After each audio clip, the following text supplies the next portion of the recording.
today's news, new regional flights coming to the BVI. NDP says it had good intentions with BVI Airways. INGRID Moses SCATLIFFE shares plans for her hoped term. USVI governor endorses VIP campaign and is criticized for political endorsement. And an ANEGADA resident receives keys to a new social home. Those stories went to it for news returns. There goes my new car. Guess I'm back on my bike. Your bike? CG offers new car replacement. Remember my monster truck days? Well, one night I attempted a 50-foot pogo double backflip. I landed it and went to karaoke. It wasn't until afterward that my car got hit by that fisherman. He gave me some great mahi-mahi though. Anyway, they paid fast and got me in a new car. Now call a cab. I want you to meet my alpaca guy. New car replacement for the first year of ownership. CG Insurance. Good like that. Rashford made it. Manchester United have come from behind to lead. At home or on the go, watch CCT Live. Download our app and carry your favorite TV shows, news, or live sports anywhere you go. Visit cctbvi.com/live, select your package, and tune in.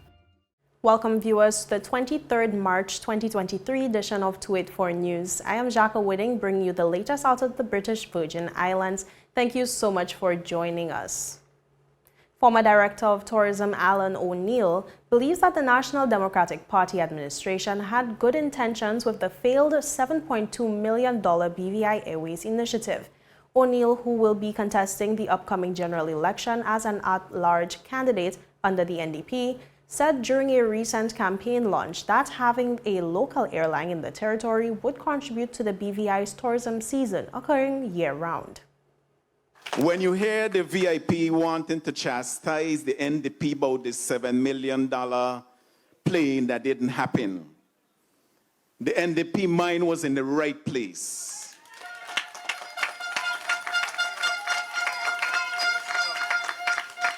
Make no mistake about it. The NDP mind was in the right place. While the project did fail with the NDP government spending over $7 million with no airline to account for, O'Neill reflected on his tenure as Director of Tourism back in the 1970s. He said during this period, serving as the first Director of Tourism, the BVI enjoyed a buoyant tourism season that spanned 365 days since flights were readily available to the territory. During that period of time when I was the Director of Tourism, we had evened out the seasonality problem.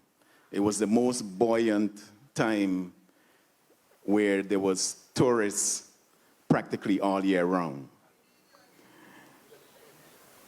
A lot of them don't believe that. But it wasn't magic.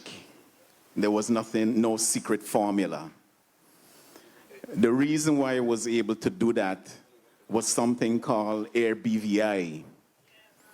That was a local airline, so we could basically market the BVI by saying that to any would-be visitor, that as long as you got to Puerto Rico before the last flight, 6 p.m., you're going to get to the BVI.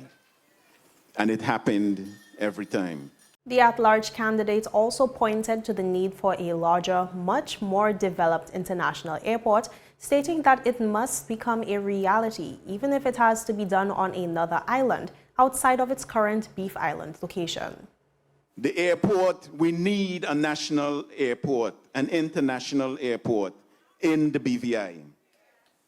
I don't care which island. If there isn't sufficient flat land on Beef Island, ANEGADA is there. But we have to have, if our tourism is going to be sustained and if it's going to move to the next level, we have to have an international airport. The controversial BVI Airways remains an ongoing matter before the courts. To date, none of the money spent by the NDP administration to purchase the plane have been returned to the government. In other news, former Speaker of the House of Assembly, INGRID Moses SCATLIFFE, one of the Progressive Virgin Islands movement at-large candidates in the upcoming general election, was recently a guest on the Claude Skelton-Klein Honestly Speaking talk show. Moses SCATLIFFE, who served as Speaker of the House from 2011 to 2019, first shared why she decided to run for elective office. It's been a long time coming. I've been thinking about it long and hard for quite a number of years. This territory has given much to me, as well as my parents who migrated here in the early 60s.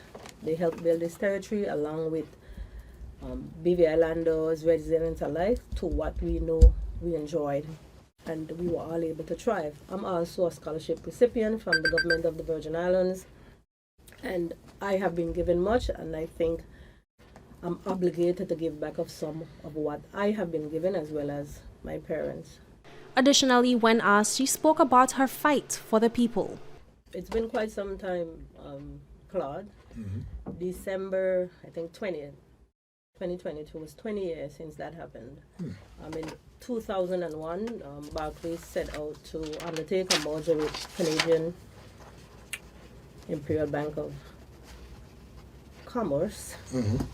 It wasn't a merger, it was actually a buyout. I subsequently learned that while I was in law school, but we always suspected that. In any event, the wheels started turning to have this merger and this transition take place. I recall a part of that preparation, you had to streamline the functionality of the bank. So we had 4 managers. I was the head of operations and IT, responsible for more than 2/3 of the bank's complement. The bank's complement was 72. You were head of operations? Head of operations and IT. We had the main branch in town, a branch in Eastern, a branch in Virgin Gorda, a full functioning servicing branch, 5 days a week, with about 7 or 8 employees who were all stationed in Virgin Gorda, residents of Virgin Gorda. We had 6 ATMs, including one at Eastern, one at Western, one at Walmart, one at Puzzles, 2 in the branch. Really? And we were on the verge of putting another ATM on ANEGADA. That was at the point when I was there. Don't lose your thought. But I think that's noteworthy that banking in terms of access, the folk had more access to banking ATMs back in 2001 than we have in 2023. Yeah. When I left in 2002, when we all left at the end of the year, that's what we had. Wow. 3 branches. Speaking specifically on what led to the successful lawsuit, Moses SCATLIFFE said this. Since they're still proceeding, because the bank insisted there was no negotiation, this is what they wanted to do, to transfer all the employees to continue to work.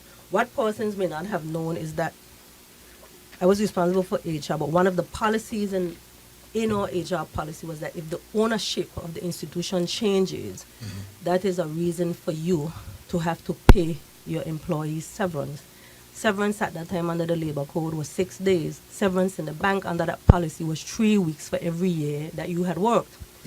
This is in addition to all of your accumulated pension benefits, which was a non-contributory scheme, by the way, as well as any other benefits that had accrued. Yeah. So all of that is what was actually at stake. The bank won negotiation. So I remember, said, okay, this may not have set well with persons, some people at the time, because there was a sick out. The sick out was originally scheduled for the last Friday, festival Friday, before the Monday, Tuesday, and Wednesday holidays to have the most impact. Yes. But we were advised, okay, you don't want to get the community, because the community is going to suffer. Do it on the Thursday, just so the bank could understand the employees are. Yes. You want to negotiate with. You can't fire us and then turn around and tell us you're going to transfer us. 100% sick out happened on that Thursday. Everybody. Friday we went to work, like nothing happened, did everything that took place on Thursday, went along fine. No negotiations with the banks. 3 weeks later we had a second sick out, middle of the week, Wednesday and Thursday. 100% sick out again. Wow. Obviously you would know that pressure would have been accumulating Sure. at this time. And then it all materialized in September. I never forgot it. Middle of September. And I remember going to lunch and coming back from lunch a day and in my office. And I actually was on the phone with Mr. Farrar at the time when they came to my office and said I was going to be suspended. As a former House of Assembly Speaker, Moses SCATLIFFE spoke about the recent rush by the government to pass 16 pieces of legislation before the House of Assembly. But there's so many things that are wrong with that. It's the last sitting of the House of Assembly one. All of those bills went through the House for first, second, and third readings. In the same sitting? The public had no idea. How do you comprehend passing 16 bills in one sitting? That's unbelievable. Because bills that come to the House have to go through 3 stages. It gets an introduction and first reading. and that's it. It's then published in the Gazette, so the public then has an opportunity to see the bill that was actually brought before the House. Consultation can then take place. You bring forward concerns to your district reps or any member of the House of Assembly. After that, several weeks later, then the bill then comes back to the House, because all bills are brought by a Minister of Government. And then they have the second and the third reading. But when you bring everything there without any consultation with the public is not informed, and I very much doubt those members understood the ramification of those 16 bills. The former speaker described herself as a principled person and reiterated that the Virgin Islands needs strong, capable, and competent leadership at a critical juncture in its journey. And viewers, with that, we take a quick commercial break. Stay with us. We'll be right back. Yep, that's me. You're probably wondering how I got here. My name is Kamal Haynes. Most of you know me from 284 News, but now you get to see me in a different light on my very own show called Health is Wealth. We have Joel Turnbull. I don't want you to arch your back when you're pulling down. Milton McLean. First of all, right, your footwork. Stephen Payne. That was a 9 out of 10. I know you got the service down pat. Steve Augustine. You did a pretty hard workout today, so perhaps... And as you can see, it's actually you're feeling it. Lonzo Boynes. Taekwondo. Adam Murrows. I'll speak as if you're an absolute beginner. I am an absolute beginner. You are an absolute beginner. And Seth Graham. It bites. It will bite. Get your water, get your fruits and veggies, and experience a wealth of knowledge about getting healthy. Andy, turns out I'm allergic to the Australian veggie spread. Ooh, thankfully CG will cover you anywhere in the world. Remember when I went to Australia for my title fight? Trust me when I say you do not want to get in the ring with a kangaroo. It wasn't until my victory dinner with the Sultan that I realized top shelf caviar doesn't agree with me. But I was covered. Anyway, I gotta go. I'm teaching your cousin how to use a flamethrower. Woohoo! Medical cover anywhere in the world. CG Insurance. Good like that. So you're saying I can ask this cat any question? The cat is connected to the computer. You just type in the question, it will read his mind. There the answer comes.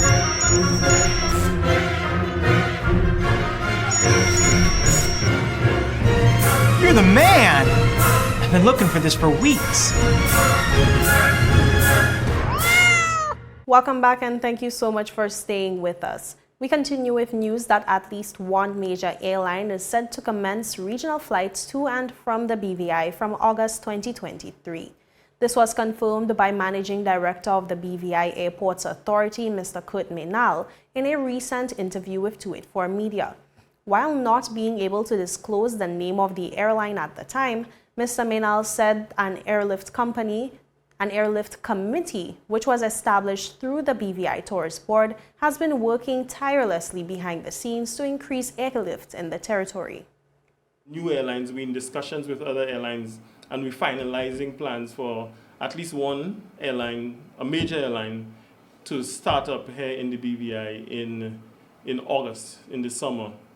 So again, what you will see is greater connectivity to the Southern Caribbean, to Barbados, to Antigua, and even improved connectivity or improved choices to Puerto Rico, because San Juan, Tortola is a very, very important, lucrative, and popular route. So a number of the airlines looking to augment the services already being provided there. The airport's boss also sought to provide greater clarity into the initiative, making it clear that the airline is an already established international airline and not one being created solely to be based or registered to the territory. Not startup as in based in the BVI or BVI registered airline.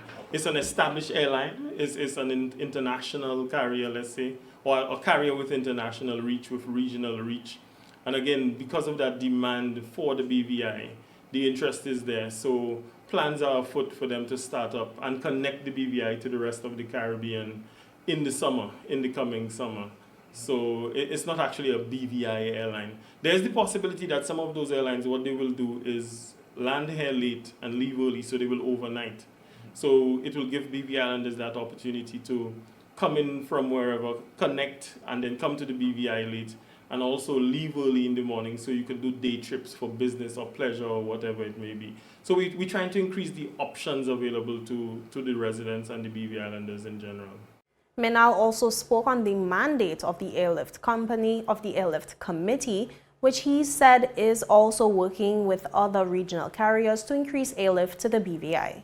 In terms of our refocus on air service development and again connectivity, connecting the BVI to the rest of the region and the world, we also through the, well, you may be aware that through the BVI Tourist Board, there has been established an airlift committee. So the main mandate of the airlift committee is air service development, increasing airlift to the BVI to feed the tourism product, which is the BVI itself as a whole.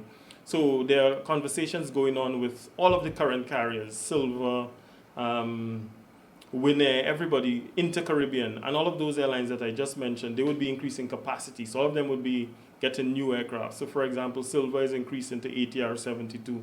So they will increase capacity from about 42 or 46 all the way up to 70. Inter-Caribbean is moving from the SAB 330 to the ATR 42, which increases capacity by about 15. And then you have Winnair as well, that's transitioning from the Twin Otters, which are 19-seaters, all the way up to 42-seaters. And all of them have that interest in the BVI because they have established routes here. So what they're going to do is increase capacity to match the demand that continues to grow for the BVI. In other news, Governor of the United States Virgin Islands, Albert Bryan Jr., recently paid a visit to Tortola to throw his support behind the Virgin Islands Party, who is seeking re-election at the April 24th general election. Bryan Jr. described the VIP slate of candidates as, quote, tough men and women who have been forged by the tribulations faced by the territory in recent years. He said that was the team he believes should continue to lead the territory in a battle that is not yet over. Ladies and gentlemen, I'm here to tell you tonight that the battle is not over. We still got them knocking on the door. And with every simple scintilla of my body, I'm going to help these brothers and sisters fight. You hear what I'm telling you?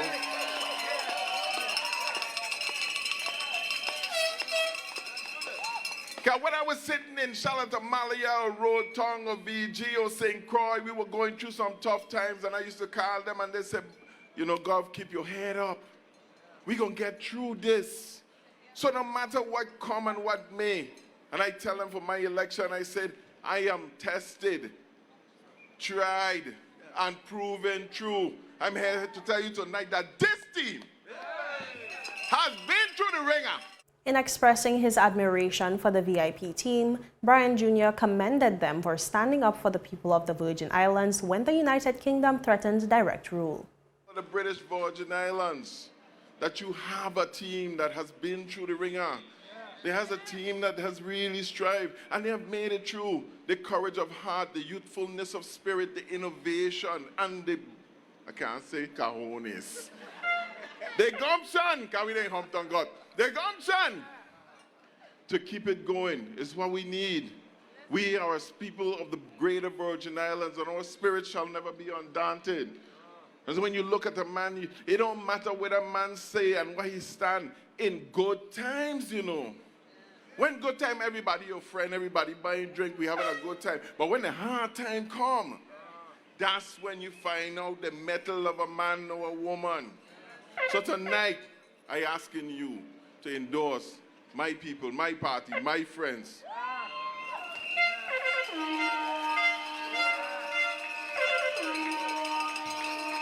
The people understand that we in the Virgin Islands, whether US or British, that we are one people and we have to work together. Bryan's appearance was coordinated as part of the launch of Honorable Kai Reimer's re-election campaign in the 5th District. The governor has since come under heavy scrutiny for his endorsement of the VIP. The move has been criticized as, quote, unethical and unwise by local commentator Claude Skelton-Klein. Why would he inject himself in the local campaign politics of the Virgin Islands? In his capacity as sitting governor of the United States Virgin Islands. Never before in the history, and someone will have to correct us if we're wrong, but never before in the history have we had a governor of the United States Virgin Islands, nor have we had a chief minister and or premier from the Virgin Islands going into the United States Virgin Islands during a political campaign and endorsing candidate and or a party. Did anyone in the United States Virgin Islands around the governor's camp, didn't you all see anything wrong with this, anything unethical about this, anything unwise about this? Klein said that of particular concern in this instance is that the endorsement may challenge relations following the election, should the outcome be the victory of another political party. He questioned whether there was thought given to the impact this could have on relations between the two territories, especially given the annual events such as Friendship Day. We share an annual Friendship Day with no matter who the government is, not to mention the rich heritage and legacy relationship between the two. Why would you come to Tortola and endorse a candidate and or a particular party? That's not right from any corner, from any quarters. It's unwise, it's unethical, and didn't anybody in the Virgin Islands Party thought on the face, as good as you may think this might be or the value may add, but this is not a road that you want to go down? Where heads of country, I mean, this is a Trumpism kind of move. This is what was wrong with what Russia was doing in America. Also speaking on the endorsement was 6th District candidate for the National Democratic Party, Myron Walwyn. Walwyn slammed the endorsement and joked that he would have done the same had he wanted inadequate leadership for the BVI. Now I understand an official from across the waters is in Huntom's Gap endorsing the VIP. If I was him, I would endorse them too. Because if they can't get the job done, it's more business for him across the waters. He's quite right. I would want them to stay forever. Because I know once they're there, the economy for me would improve because they can't handle the job. And with that, viewers, we take a word from our sponsors. Stay with us because we will be right back.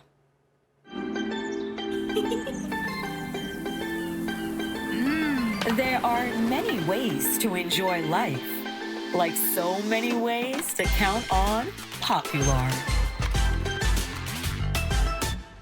The wait is over! CCT Fire is here! Experience ultra-fast downloads, seamless streaming, and even more reliable connectivity on an all-new fire-blazing super-fast CCT Fiber network. CCT Fire, bring it home and upgrade today.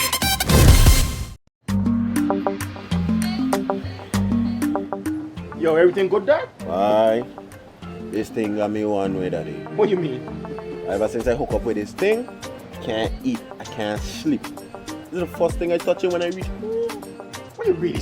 Hey, this ain't like you, you know. Dad, this thing got me staying home, keeping out of trouble me. Wow. What your name is? Shit. I talking about my CCT life. Don't worry about missing your favorite series, sports, news, and local programming. Come to CCT today and sign up for CCT Live to access over 80 channels. CCT Live. Bring it home. 1 month free trial turn into 5. 5 months turn into, well, you know I watching ball. I been watching football. Dad, Nickelodeon, Paw Patrol. I am hooked. Hook, I tell you. Welcome back and thank you for staying with us. Homeowner Mr. Carlton Benners and his homekeeper have received the keys to a brand new home as part of the Government of the Virgin Islands Housing Recovery Assistance Program. The keys were handed over to Mr. Benners by Minister for Health and Social Development, Honorable Marlon Penn, on Monday, March 20th on ANEGADA. The home was built by Lawrence Wheatley Construction. Honorable Marlon Penn said the process of rebuilding homes after Hurricanes Irma and Maria began in 2017 and that approximately $15 million has been spent by the government into the housing recovery program. Penn said, quote, "We are happy to be able to continue the process and continue to assist the people in the community who are struggling with vulnerabilities." He added, "I am looking at the home right now and Mr. Berners has one of the sturdiest homes I've seen in ANEGADA, and the contractors have attested that it is built on bedrock, which means it will stand firm through the test of time." Honorable Penn also applauded the housing unit at the Ministry of Health and Social Development for their continued work in rebuilding houses for vulnerable citizens. A total of 19 social homes have been built, while over 200 homes have been repaired since the commencement of the program. Currently, 8 social home projects are at various stages of completion. The Ministry of Health and Social Development is committed to improving the health and well-being of the people of the Virgin Islands. And that is all for today's news roundup. Be sure to follow us for daily news updates at 284media.com. Like us on Facebook at 284media and 284BVI on Instagram and Twitter. Have yourself a safe and enjoyable evening. Goodbye. The wait is over. CCT Fire is here. Experience ultra-fast downloads, seamless streaming, and even more reliable connectivity on an all-new fire-blazing super-fast CCT Fiber network. CCT Fire. Bring it home and upgrade today. Is business slow? Cash flow down? Hosting an upcoming event? We can help. Advertise with 284 Media and take your business or event to the next level by enhancing your present marketing and messaging strategies. Allow our team of experts to create a personalized ad that sets your business apart from all the rest. This could be your business or event. So, what are you waiting for? Contact our marketing team at 284media@cctbvi.com. Advertising with us works. So you're saying I can ask this cat any question? The cat is connected to the computer. You just type in the question, it will read his mind. There the answer comes.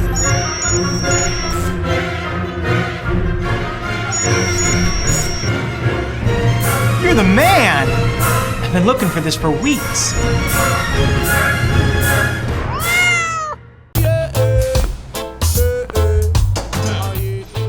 Father Jesus, that line here long like church service. Alright, you enjoy the rest of the day. Next customer line, please. Wait, hold on a second.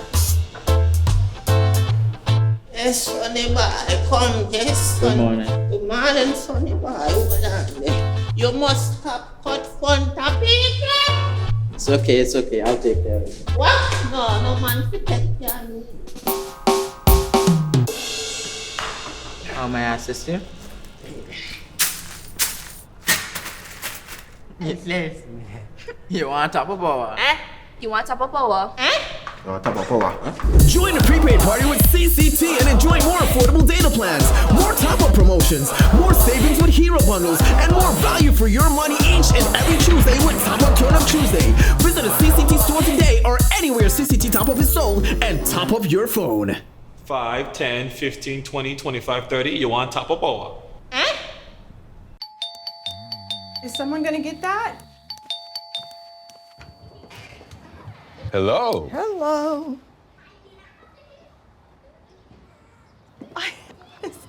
So nice of you to have cleaned up for us. Hi, baby. We're like in-laws that don't show up unannounced. Don't worry. I've got this. CG Insurance. Good like that.